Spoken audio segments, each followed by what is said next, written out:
You've been in the fashion industry for so long. You originally started in wellness. You have a background in nutrition. And so you were creating nutrition content, then got into fashion. How's the transition been for you? Well, your numbers obviously tell the story, but it was easy because exactly to your point, it's what my audience wanted. And I felt like I would be able to bring so much more value and storytelling through fashion than nutrition. When I got my diploma in holistic nutrition, it really came from a place of I want to learn more for myself and my family. And when I started sharing it online, it was just the right amount of nutrition without being overbearing. And I was worried that at some point I'm going to cross that because I'm a Virgo. So whenever I go into something, I go. Yeah. So, I was really trying to find that balance where I can share wellness without it feeling like this big, scary thing and that we're all doing it wrong. And I didn't know that I could find that balance. Right. So when fashion kind of came into my content strategy, I was like, you know what, with fashion, I can do it. And you've done it so naturally, but still being a mom, raising these 3 boys, obviously having, you have 3 kids under the age of 10, right? They're like, no, not anymore. One's a teenager almost. Yeah. My eldest is 12, Jake. And then my middle one, Benjamin, is 10, and the little one is 6. So I'm in a honeymoon phase right now. With having your kids online, this is something that I always think about. We don't have kids yet, obviously. Mm-hmm. So I always think about it as where was that decision to be we're going to be comfortable sharing our kids online versus sometimes creators get so nervous to do that because of everything going on with AI, the dangers of AI, kids. So how do you, one, keep your kids and your family safe when it comes to online kind of exposure? And 2, what do you teach them to be mindful if they are on devices and platforms? So I've been doing this for 9 years now. And the times where I used to share my kids online and my family life online, which was on YouTube through family vlogs, it was a different time. And something to keep in mind whenever you are a creator and whenever you are opening up and sharing your life online is that you're allowed to change your mind when it comes to your boundaries and what you want to keep and what you want to give. And the same kind of happened to me when it came to family content. When they were little, the world to me felt a more innocent place. And I really saw how much joy sharing my family life brought to us as well and to my audience. But at some point when they got older, I started being very conscious of the fact that I don't want them to grow up in a household where they don't know if there's a camera somewhere around and they're not feeling comfortable expressing their emotions or saying something. So I very naturally and intuitively started to move away from that and made a decision. That decision, of course, upset certain people because a lot of people were signed up to see the family content, but my family comes first. So I kind of made a new boundary and implemented that. And as time goes by, I'm seeing how our family dynamic kind of works. My kids now, the 12-year-old and 10-year-old, they don't have devices yet or social media, but they know what we do. They're very involved in the conversation that we have at the house and understand the whole idea and business behind social media. So now they are more curious. Now they do want to participate. And Gary and I have these discussions all the time because I'm the one that I'm like, I don't want you to be on social media. I don't want to open up the world, to you and other people's opinions. But for Gary, he comes from a different place where he's like, why won't you give them the opportunity? Obviously, we are supervising and we are in control of it, but why not give them the opportunity to find their voice online? This is not something that is going away, and we know the importance of a personal brand. So why not give them, an opportunity to exercise the things that they're learning from us? So we're still figuring that out, but overall, in terms of what we teach them is we are very open about how our business works. And my kids are very well versed when it comes to social media. And that is important for me because I want to make sure that they look at it from the angle of this is a tool, not an identity. Right. And when it comes to giving them access to screens and stuff, do you have a hard stop on how much screen time each child has based on their age? How did you navigate that? Because so much of your business comes from online, right? Iman, listen, I feel like there needs to be and maybe there is a support group for all the parents to try to figure out what's the right thing. From reading The Anxious Generation to, I was listening to this podcast with Naval and this other, he's a doctor, and he wrote the book The Sovereign Child, and he talks about the idea of really giving your children the freedom to make their own choices and not decide for them. And by the way, there was a part where they were talking about social media and use of electronics and things like that. And the doctor is like, yeah, I have 5 kids and I let them go. Like you do whatever you need to do because I don't know what they're learning from it. Like it might be really beneficial.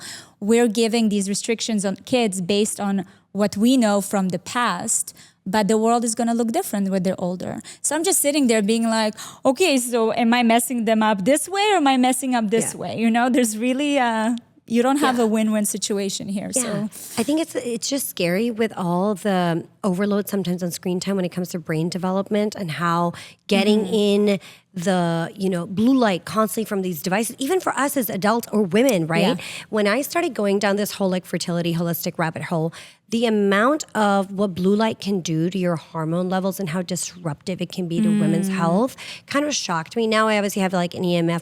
I mean, I've gone a little to the extreme. I have an EMF blocker on my phone. I'm a little nuts.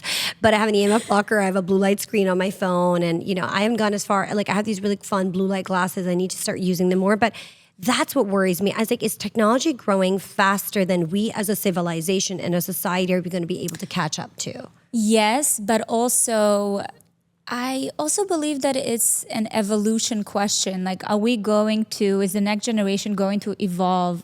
Even, the way we process things are brain changing based on what the reality is today. Because we used to be, monkeys, you know? So, I think there is going to be some kind of evolution there. But listen, when they're little, 100% I agree, there needs to be a lot of limitations. But as they get older, I do see a lot of benefits also to what they can learn and pick up. The kids today, the things that my kids know, I don't even understand. I wouldn't even have the opportunity or even think about exposing them to certain information because it's not something that I'm interested in. So to have, an opportunity for them to go online and look at the history of a certain country or where things are made, their brains just work differently in different ways. So I'm very much of trying to still balance it out. But I'm unclear yet. I wanted to also get into the business of your business and being a content creator. So you started 9 years ago, like we said, pivoted from kind of nutrition-focused content to family-focused content with still talking about what you're doing from a nutritional aspect. And then you became one of the biggest content creators we have in the I would say luxury fashion space. You're one of the top ones, And so how has that been for you personally? Because you were growing up at the same time as Valeria in her 20s and now it's Valeria in her 30s. You've been growing up as this version of you has been evolving. So what has that done for your personal identity and 2, from a strictly business aspect to be in this position that now is the whole family, like Gary works with you, you guys are all in this together. What was that moment that the light bulb went on and Gary was like, listen, I'm going to leave what I'm doing and I'm going to come join you. So talk to me a little bit about that. Okay, so in terms of the identity and how it shifted from me from putting myself online, I think it's been a tremendous decision that I made when I decided to bet on myself and start building a career out of it. Iman, I came into social media not from a place of this could be a business, but from a place of I have so many limiting beliefs about myself and who I am. I need to get into a situation where it's a sink or swim, where I'm putting myself out there and I don't have an option but to succeed. And to me, social media was exactly that. I had to learn to be okay with people's opinions. I had to learn to be okay with who I am. Even the sides of me that I didn't love necessarily, a lot of the feedback and negativity that came shed a lot of light on things that I wasn't even aware that bothered me about myself, right? So it was a huge teacher for me and still is. And this is why I love it so much, because it's not this easy, fun journey. It maybe look like one from the outside, but inside it's a lot of grappling with myself, So that's been extremely enlightening. In terms of the family and when we decided to make it into a business, I don't think there was any other option but to look at what was presented to us. Gary has so many years of experience as an entrepreneur, and he really saw this opportunity. And he came to me and he's like, listen, what you're doing right now, this is the media of the future. And if you want to make something out of it, because I truly believe that we can, is it okay if I'll join you on this venture and we do this together? And for me, at that point, I was just whirling around in dresses and making recipes in my kitchen, So I didn't know what it could be. So how many followers did you have at that point when Gary was like, let's make this into a business, let's monetize I think I this? had maybe 10,000 on Instagram. Wow. And then on YouTube, it was maybe 20, 30,000. Yeah. But we had receipts at that point. Like I was getting brand deals. And back then, for a probiotic company to pay me $200 was a big deal. I was like, are you kidding me? I use it anyways. I'm getting this for free and I'm getting $200. So we started really getting proof from the world that this is what people want to see. But for Gary, he got the proof that this is where the industry is going. So when he sat down and he's like, do you want to do this? We'll incorporate, we'll start building it as a true media company around your personal brand. I had to really sit with myself and be like, am I ready to do this? Because it's a lot to carry. It's a lot to carry. It is. Because all of a sudden you're like, I'm responsible for so much here, that goes beyond just me having fun online, Or you can't really, you don't have excuses anymore. Yeah. Like it requires 110% out of you to get up in the morning and be like, let's go to work. Let's make people think. Let's make people smile. Let's make people, entertained. What does that, what does that look like? What does it look like? And what does it look like without betraying my own values or morals or what I see for myself, right? So there's a lot of things that play there. But you know what? At that point, I was like, I have a really good understanding of who I am, but a better understanding of who I want to be. And that path would get me closer to who I want to be. So it was a full-on yes. If you know me, you know I avoid seed oils like the plague. They're everywhere, even in snacks labeled as clean, organic, or healthy. But the truth is, they wreak havoc on your metabolism, your hormones, and make you super inflamed. That's why I'm obsessed with Prima, one of the few products I completely trust. Prima was created to push back against processed artificial foods and bring us back to real, nutritional, ancestral ingredients that actually nourish your body. It's packed with 100% grass-fed beef tallow, grass-fed collagen, and grass-fed whey protein, delivering bioavailable nutrients for muscle recovery, joint health, and overall vitality without any of the junk. No seed oils, no refined sugars, no artificial additives, and the best part, it's one of the few products that is certified seed oil safe. I always keep Prima stocked in my bag. It's my go-to post-workout, between meetings, or anytime I need an easy, high-quality protein boost. Getting in at least 1 gram of protein per pound of body weight can be really tough, but it's essential for building and maintaining muscle as you age or going through a fertility journey in your 40s and 30s like I am. And the flavor is delicious. Cacao, mocha, and salted caramel. You really can't go wrong. My favorite flavor is the salted caramel, plus the Prima bars are sweetened with organic raw honey and only contain organic whole food ingredients.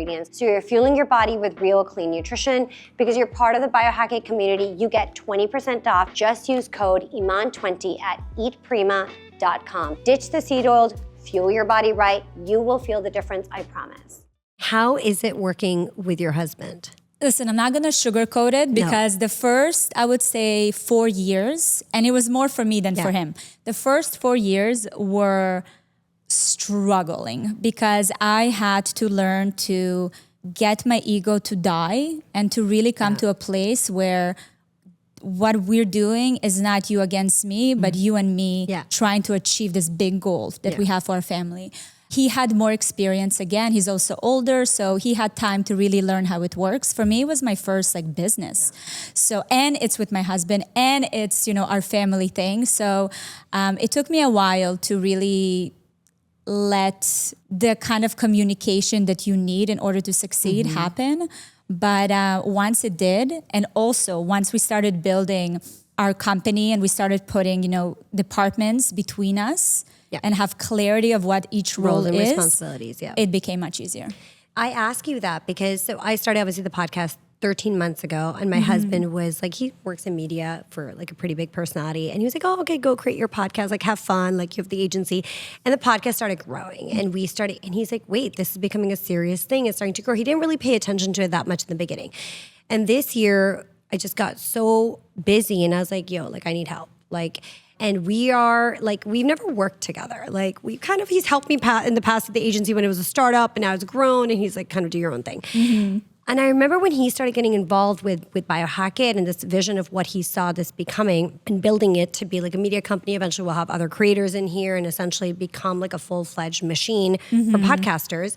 It's always been a little bit of a struggle with us because then I have my vision and I've been a founder for so long. And then he has like his tactical male energy that comes and he's like, no, everything is around KPIs and numbers. And I understand this is what you want to do for just brand awareness, but it does not work like that. So for me, it's been a little bit of a living together, working together. It's not always easy, you know? It's like learning roles, and it's like, how hard can I push you without upsetting you? And then we'll have a fight in the house and then you know? I think it's going to be a lot of fights until it's going to signal to your brain, okay, this is not the way to do it. And we stop at this, right? That's why I said it took me 4 years or so because I really had to pay attention and be like, okay, this is too much. The way to communicate this needs to be less emotional and more practical. And Gary's also the kind of guy that he runs on KPIs, he runs on data. So I know now, which also made me a way better business person and communicator. I know now that when I come to him, I need to come with data. You know, it's not just like fluffy, airy visions that I have. So it really challenged me. It made me better. We still have, you know, disagreements here and there, but they don't work themselves feel out. like all encompassing anymore. You know, it's very like straight to the point and you move on. Who is the pusher one in the relationship when it comes to growth and being like, you can do more, we can do more. Oh my God, Gary, 100%. And I don't want it to change. I don't want it to change because for a while, I really wanted to be that person, to be like, if I'm a real business person, if I'm a real entrepreneur, it's all about doing. But because I also live with Gary and we're raising kids and also in my own like feminine, identity, I'm like, I don't want this. This comes naturally for you. You are a leader. I always tell him, you are the visionary. Like go and claim that role and do whatever you need to do. I want to be in my ease. I want to be the creative. I want to be able to hold all these different roles in a way that suits my lifestyle. Because for me at this point in my life is no longer about proving anything to anyone, but more of having a regulated nervous system. So, you gotta learn what to push and pull and where to hold back. Exactly. And talk to me a little bit about Creator Method, because I've just been fascinated watching that business take off, but I knew you guys had opened up a few spots for people, but now you obviously are mentoring a lot more people. So talk to me about that little business. Yeah. It's not little anymore. It's like a full-fledged thing. Yeah, it's been a baby for the past year. We're almost had it for a year now, and it's been such a beautiful journey. It's also, again, came from a place where we sat down and we been always kind of the go-tos for a lot of creators to go to ask questions, because there is really no one that is moving fast enough and ahead of the game that knows how to help you, right? And a lot of people within the industry don't want to share secrets and things like that. So I remember when we were building everything out, our infrastructure and just our business, I had Gary that had his business kind of knowledge, and then I had me who was in it, doing it and learning as we go along. So we were really building the plane and flying it. And I really wanted to create a space, a community that will be a go-to for creators. Listen, the creator economy is not going anywhere. It's projected to be like $24 billion or something. And today it's no longer just you need to be a creator because you want to do fashion. No, we have doctors, we have business owners, we have lawyers. We have so many people that have in all these trades that are trying to become their own marketing machine, which is the right thing to do. And I wanted to be that platform where they can come, they have all these tutorials that they can watch that pertains to wherever level they're at, and they have the support. We have the community. And it's so beautiful to see how it grew and people supporting each other. So many people have left their jobs, their 9 to 5, because now they're making money. We have one plastic surgeon that's a member, and she said 90% of my clients come from my Instagram. Like, I need people to understand that. The power of that, Exactly. And because we had that vision and we had that understanding just by watching the amount of opportunities that were coming our way because we were out there being visible, I want to get people to know the power of that and how to do it. So we started Creator Method, and yeah, but first, we wanted to try it out. We were only giving access memberships to a small group just to kind of see how it goes. And now we're still very selective because you want to have people that are serious about it. And people that you want to coach and mentor, that you think they will take your advice and go make that for themselves in Exactly. the world. And because we're all a group of, it's all entrepreneurs, right? Yeah. You want to make sure that the energy matches. Absolutely. Because they're supporting each other. At this point, it's bigger than me and Gary. Yeah. Because they get together, they communicate, they give feedback to each other. Like it's beautiful to see. And of course, the real life aspect of it is also something I love. We're doing events a few times a year. So you know how it is because you're doing it as well, of building a community of like-minded people is everything. Those connections are everything. And giving back, I feel like my biggest thing with Biohack-it, my purpose, my why was to, and there's a slogan for us, curiosity heals.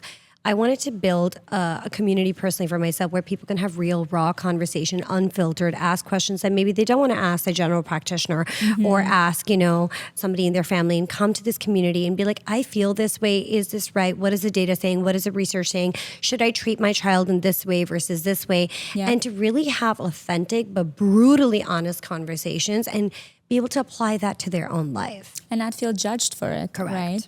So it's been a beautiful journey, and it's been something that gave us a lot of motivation and inspiration to continue. But I definitely see it as something that will become global. Also, something that really pissed me off when we started looking into building a program like that. I went online and I'm like, who are the leading voices in this space of teaching creators and, holding their hand in a way and advising them that I can look at? And all I found are people that tell you all these like hacks and ways to hack And the then you need to buy a course algorithm. Yeah. They've never built anything of their own. There's no personal brand to speak of. You know what I mean? So I was just like, Gary, there's really no one that has a track record that we have. So why people pay and listen to those people? Like, let's give people actual tangible information and tools. So that was like a no-brainer for me. And because obviously we're good friends and I've been following you for a while, you talked a little bit about something recently on your page that this year is a year you're going to start speaking more of your truth. And if you get canceled, you get canceled and you don't care. I know. I'm still working on it. You know what? Like the idea is great, but I'm thinking about my business and the people that we're supporting with it. I'm thinking about my kids. Like every time I have a thought, I'm like, let's see how it affects these 100 people that are depending on me. So I wanted to ask you, because me, I am unfiltered online. My husband sometimes comes to me and says, Iman, please take that piece of content, like take it down. And I'm like, now. And he's like, I aspire to be like that. Pull that shit down. And I'm like, I'll think about it. And then 10 hours later, I'm like, fine, I deleted it. I'm very like unfiltered, brutally honest. It's a little scary, I think, sometimes because I feel like I would just go all out. And right now, listen, I don't have kids yet. Maybe I don't have to think of that. They're in schools. Maybe the school moms will get upset. What's going to happen? But tell me a little bit about maybe what you are open to showing people, more of yourself that you maybe are with close friends and family, but you haven't shown that self of yours online. You know what? I'm still figuring it out. I want to say that the catalyst to this was very much October 7th that happened, because it really, and we spoke so much during that time. I really respected your, what you shared and the perspective that you had. It may not always align with mine, but it came from a place of just really your opinion and respect and understanding of what's going on. So I love that. And we didn't see, and we still don't see much of it online. But at that point, I very much realized that I have to make a stand and I have to say what I believe in. And it's going to be very scary. I wish it wasn't under those circumstances. But that was kind of the catalyst to be like, you know what? I've realized that no matter what I say, people will... Somebody's going to be upset. Yeah, exactly. So why do I feel the need to hide certain things? So that was the beginning of it. And I'm still figuring it out, because I'll tell you something. Actually, we spoke about it this morning with Gary. I sent him a video of our friends in Russia. It's a couple, and they did kind of like a funny video where it's a trend where they say something like, let's say, a woman doesn't know how to cook. Pass or like no. And it was a whole dialogue within them. But the way he spoke and the way she spoke, I sent it to Gary and I said, if we would have done this with our audience here in North America, we would have been canceled, because I see a lot of pushback when we do a lot of trigger when we do episodes with Gary on my podcast, because Gary is just, he is who he is. There's no filter. He's an Eastern European, classic man, and very traditional. And it's hard for people to hear a different perspective. Yeah. So I'm still kind of trying to figure out where I want to put energy and what I want to share an open conversation about, and what is honestly not necessary, because I don't need others to validate my opinion. It's just almost odd to me. So with, I've lived in 4 different countries. So when I kind of came here, had a different cultural perspective, lived all over. We as South Asians, as Pakistanis, have no filter. We're just like, it is what it is. Tell it and move on, and we literally say, don't be a little bitch about it. Like, just, it's not a big I love fucking that. deal, It's a right? motto for life. It's like, don't be a little bitch.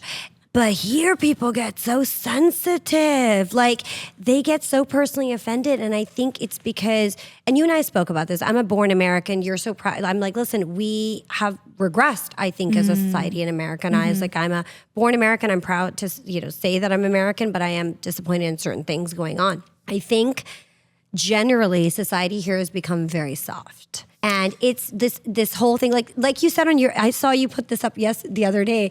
There's no such thing as having saying you're just depressed in our cultures. Our parents would slap us on the face and be like, oh, you're having a bad day? Get your ass to school. Exactly. Like, we'll come and talk to you later. I'm paying tuition fees. Go figure it out. So there was no room for that. So is it that we have made society here, and I will come on and say it, so soft that we constantly have excuses for our mental health, for anxiety, for this or that, because we are allowing people to just sit in those negative emotions, versus where we come from, there's less room for that. It's more of like, you need to go get shit done and don't wallow in your misery and get on with life.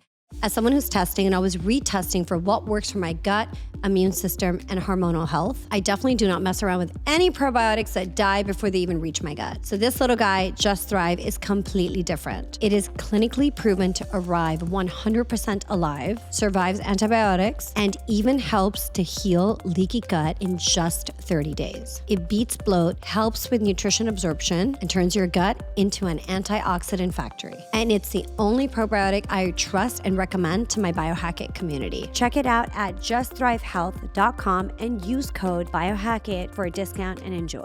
There is a saying that we shared with our kids the other day, because we had to give them a little wake-up call. And the saying goes, hard times make strong men make easy times make weak men, right? And it's this cycle. Yeah. So I think right now we're at a place where strong men made easy times, and we live through easy times, even though in some aspects it doesn't look like it, but we really do. We have so many privileges here. Absolutely. So that's what's going on, and people just don't know what to do with it. I think back to even that those generations, your parents, my parents, they come with so much trauma and so many things, but made us stronger. They made it, exactly. And you know what? The focus was on things that really mattered.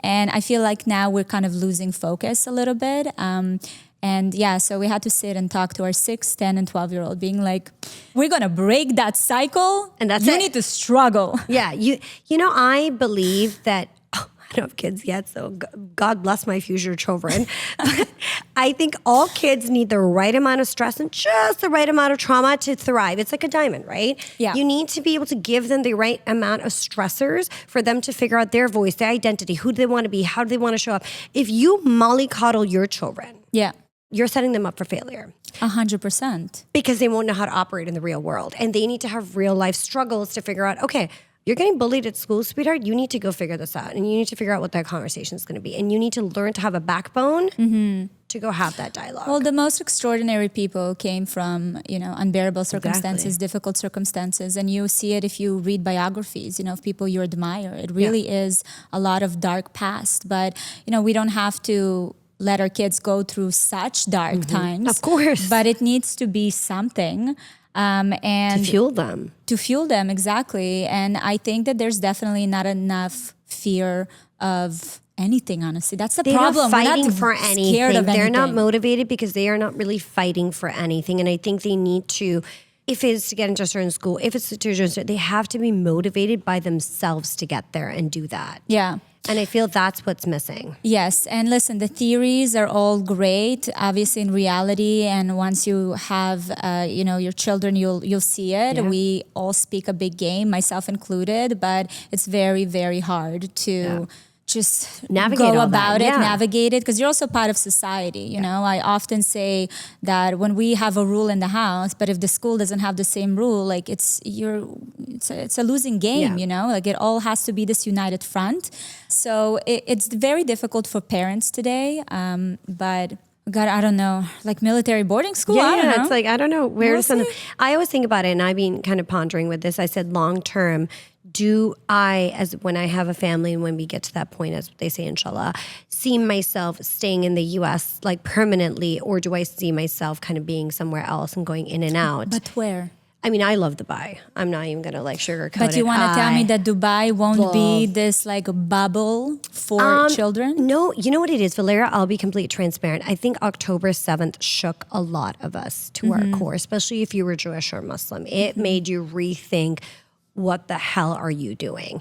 And I realized at that point, and coming out of it in a year after, and I have no shame in saying this, that I think I would prefer to raise my kids closer to my culture Yes. and to my religion, because I'm very proud of my culture and my religion. And I feel that, we love being in Miami and stuff, but we don't really have that here. And I really do want to raise kids closer to having Eid, having that big community. I was raised with such a big tribe, my aunts, my uncles, my cousins. And so that is a big thing to me. And the Dubai definitely is a bubble, but it comes down to the other aspects of what will shape them to make them who they are. And I do not want them to lose their identity.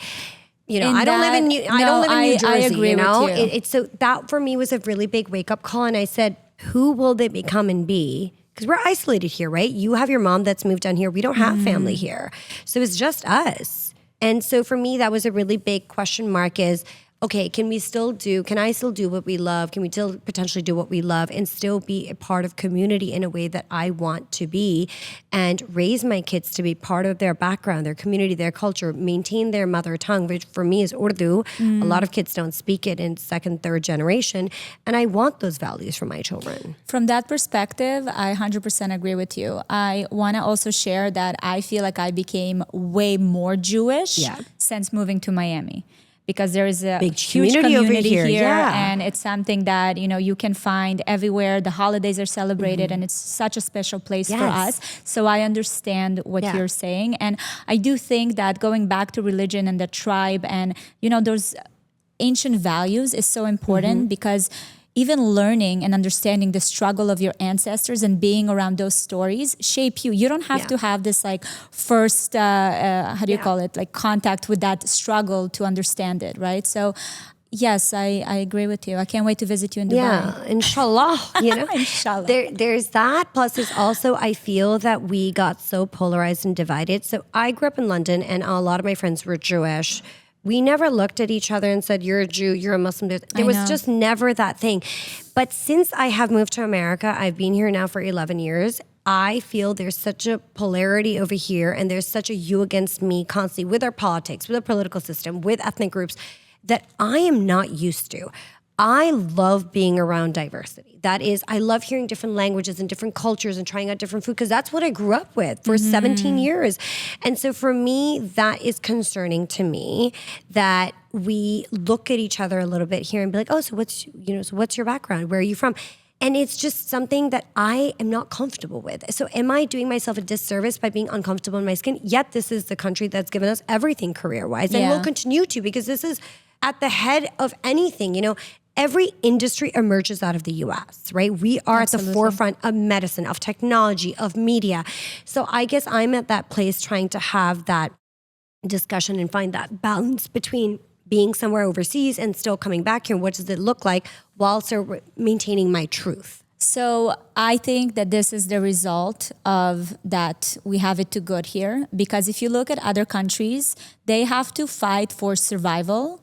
And their focus is like, even look at UAE or Dubai, whatever, like even in those Muslim countries. There's so many Jewish businesses and so much going on there because Absolutely. their goal together is to prosper. Here, we are starting to focus, and there are bigger players that are moving the, kind of the game here. But we started having too much time, and freedom to think focus about on things. bullshit. And this is where the divide happened. So I do believe, I think if we continue this way, US will not Implode. be the leading in all these industries. Hopefully we're not going to get there, but that's absolutely what's happening with this. And I'll go as far as saying, I think this hard left turn that we took towards wokeism in the last 11, 12, 13 years, it's a cancer. I think wokeism is an absolute cancer to our country. And if that is not taken away, like you said, we start focusing on the things that really matter over here, this country will self-implode. And so we need to start focusing on things, go back to traditional family values, really focus on the things that matter, really reinstill in ourselves, why are we proud to be American and be here, and not focus on the nuances of like shit like pronouns. Like, I'm sorry that for me, I'm going to just come out and say this. At this point, like, I don't care. Like, do whatever you want to do, but let's solve, the struggles of mothers here. Let's solve economy. Let's solve, like, there's so many problems. Homelessness. There's so much that we need to do. You want to call yourself whatever. Cool. Doesn't matter. Do whatever you want. Exactly. But don't make that like, it's not a struggle. It's not something we all need to rise up and fight for. There are everybody bigger has their things own to fight reasons, for. right? Everybody has their own why. Quickly tell me, Valeria, because we've talked about so many interesting things. What are your top wellness practices right now? I want to know about all the things that are a yes for you or a no for you. Okay, so I used to... a yes that became a no-ish is actually cold plunging. I've been navigating that development in my life. I used to be a hard cold plunger. And obviously learning about my hormones, about even listening to your body. I just moved away from it, really gone more into cold showers because there's benefits there. A definite yes is red light. Love it, have it in my house. The panel, that one has been great. I have to tell you, I've been very conscious of breaking a lot of my wellness habits to see what I do that is something that I actually enjoy and want to do rather than do it because I have to, or whatever everyone tells me to do. So I've been kind of reconstructing all of that. So I'm keeping it simple right now. It's hydration in the morning, very few supplements, checking my hormones, things like that, and really trying to personalize a routine that works for me. Any products that you're loving that you want to share? Well, I started taking creatine, which I can... This is amazing. Yeah. Amazing. But figuring that... Undervalued. Right? I'm looking into different things, but I'm the one that I don't jump on things that are out there. I take time to see the studies and everything that's coming out and other people trying it. So I feel like I haven't been really part of all the new things. But I want to hear what you're doing. I mean, what am I? I'm really focused on this whole holistic fertility thing right now. So when it comes to that, in Chinese medicine, you're meant to keep your womb warm. Yes. So I completely stopped cold plunging last year. Could I maybe do a little bit of cryo here and there? Yes, but I'm really focused on bringing blood circulation to my womb, acupuncture, eating warm food, a lot of herbs. I'm on a whole I did this whole heavy metal toxin burden load, full toxin burden load, and kind of started eliminating all those airborne things, glyphosate, heavy metals, things that were in my system that were really blocking me up and causing my hormones to be in complete disarray. You went to work. I mean, I have to. My mitochondrial health was shit. I figured out the correlation between your mitochondria and, did you know this? As a fun fact. Did you know you have more mitochondrial cells in your oocytes in your eggs than you do anywhere else in your body? You have 100,000 to 600,000 mitochondrial cells in your oocytes, in your eggs than you do. Your muscle is about 5,000. Wow. And why is that? Because we birth life. We bring life into this world. And if your mitochondria is not working properly, which a lot of ours isn't because of gut health and inflammation and other things, then how are you supposed to have healthy eggs, right? So this whole thing about our eggs are aging, but that can be reversed if you strip down the inflammation, get your mitochondria to start firing. So for me, it's been all of this kind of stuff that I've been geeking out about. And the environmental toxin burden load, the full burden load that I did was just shocking. I had nickel in my system that was through the roof. I was like, what? Forever chemicals, PFAS. I was like, where the hell? My house is plastic free. Where is this shit even coming from? Some of my pathways are more susceptible, some are not. Some chemicals I've been able to detox, some I haven't. So I've been doing this really intense protocol with IVs with phosphatidylcholine and with this doctor in Morristown. And then I'm doing the at-home version right now. So I've just been on this whole thing. You know? You really have. I'm sure it's also infuriating to know how much control we have and how much we can heal ourselves. Because, I see so many women that are struggling to get pregnant, that have, unhealthy pregnancies, difficult pregnancies, and all these things that now you learning all this information and knowledge that's out there. How do you not scream? Well, the IVF industry, there are very few good doctors, and a lot of them are complete scam artists. They want to flood you with medication. They don't even test you for a lot of hormone levels they should be. They're not checking for things like inflammation. They're not running a full thyroid panel. It is a lie. For anybody who listens to my podcast, I say this time and time again, it is a lie. You can improve your AMH and FSH. You can improve your egg quality, and you can also have babies in your 40s. It's not as easy, obviously, as your 20s and your 30s, but it can happen without IVF. Yeah. So it's your choice. If you want to do IVF, absolutely. But that is not the first place all of us should be going to. I have a really close friend of mine that's pregnant. She's about to give birth, and she has a lot of complications. She also have her own, genetic disease. And it's even a miracle that she got pregnant. But, she moved here to Miami recently, and it's been so frustrating to see the way the medical system is handling this pregnancy. She keeps hopping around between different doctors. Yesterday she had a doctor's appointment where he said, we have to do a C-section, but it has to be at 36 weeks. And, to make sure that you survive. And she said, okay, well, this is going to be the date. And he looks at his calendar, says, oh no, I'm in Brazil. Actually, I won't be able to do it. Do you know what I mean? This is the kind of things that when she tells me these things, my mind is blown. Yeah. It's basic human decency. No, the medical system here is, not that Canada's any better, Absolutely Canada's not. even is terrible, but the US is deeply broken. It's just, and you see, this is the things that I wish we could put all our efforts to fix that, because that is extremely affects important. every single one of us. Exactly. So there's definitely bigger fish to fry for us. But yeah, I'm happy that you are able and have the platform to speak on the things that you're learning to educate other people. And for some people they may be controversial, but for me I'm putting it out there. I'm like, guys, you don't have to do what I'm doing. You don't have to take the route that I'm taking. It is a choice. You can choose to engage. You can choose not to engage. It's up to you. I'm just here giving you information that I've learned on my time, on my dime, that I want to give to you guys and give you the resources and the tools. And what you do with this is totally, absolutely up to you and what liberates you. If that's a yes, yes. If it's a no, don't do it. No, it's beautiful. Thank you so much for being my friend and coming on the show and taking. I know you've had such a busy schedule, so I'm just excited. I've adored you for so long. I'm excited for my community to get to know you a little bit more. Follow Creator Method, see all the incredible stuff you and Gary are doing. You obviously have your own podcast as well. Yes. Not Alone. Yes. And they can obviously find you on Apple, Spotify, YouTube. What did I miss out? Tell me. All over the place. Yeah. No, this is it. Valeria Lipovetsky on all platforms, and Creator Method for those who want to take their creator journey, to the next level. But I appreciate you. Thank you. Thank you, Valeria. Wonderful.